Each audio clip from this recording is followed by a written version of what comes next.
Halo Saman ya, hari ini kita akan membahas satu perusahaan finansial lagi ya yang menjadi saingan daripada BEFIN. Hari ini kita akan membahas satu perusahaan lagi yang namanya nggak beda jauh dengan BEFIN sih. Cuman ubah satu huruf aja, kode emitennya udah berubah nama, yakni adalah CEFIN. Yang di request oleh teman-teman kita, namanya adalah Clipan Finance Indonesia Tbk dengan kode emiten CFIN atau kita panggil aja CEFIN. Ya, satu lagi perusahaan leasing yang akan kita bahas, tetapi berbeda dengan BEFIN yang sebelumnya, yang pemegangnya ada Boy Tauhir dan Jerry Ng.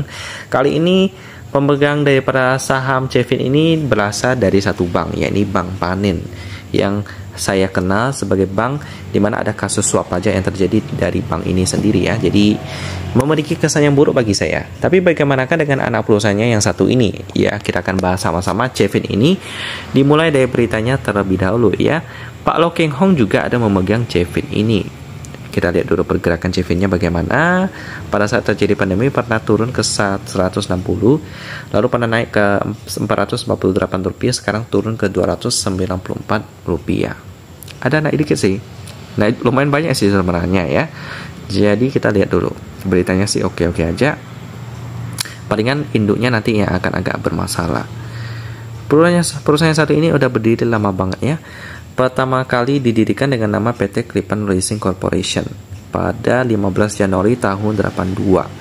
Lalu pada tahun 90 merubah namanya menjadi PT Clipan Finance Indonesia, yang mana juga mengacu pada akte yang kita bisa lihat di sini ya. Dan sekalian pada tahun itu juga mereka melakukan IPO. Jadi setelah berganti nama mereka juga melakukan IPO.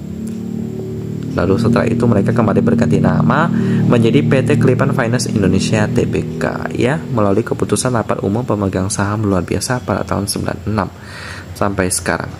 Usaha-usaha yang mereka jalankan di sini ya seperti biasa leasing ya. Produk mereka seperti ada KPM Panin mobil baru, pembiayaan fleet, pembiayaan mobil bekas, pembiayaan dana tunai, pembiayaan anak berat juga ada.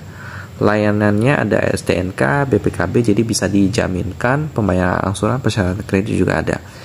Kalau ditanya bagaimanakah prospeknya, ya cukup bagus sih, karena kita tahu sendiri leasing ini cukup menjamur di Indonesia ya, jadi bisa dibilang konsumennya banyak banget. Selanjutnya kita akan lihat dari pemegang sahamnya dulu. Ya, untuk posisi masyarakat 35%. Ini aman. Lalu ada Bank Pan Indonesia memegang 51%. Beritanya ya yang paling menarik perhatian saya sih, ex petinggi Bank Pan ini dituntut 3 tahun penjara di kasus suap pajak. Ya, ini memang bukan hal yang baik sih. Jadi ini antara salah satu nilai negatif untuk CEFIN. Lalu bagaimana dengan keuangannya? Kita akan lihat di sini ya. Kita download dulu CEFIN di kuartal ketiga tahun 2022. Ini dia. Ini anak perusahaannya ada Clipan Finance Indonesia Tbk. Oh, bukannya itu dirinya sendiri ya. Jumlah asetnya sekitar 7,2 triliun rupiah. Clipan Finance Indonesia Tbk.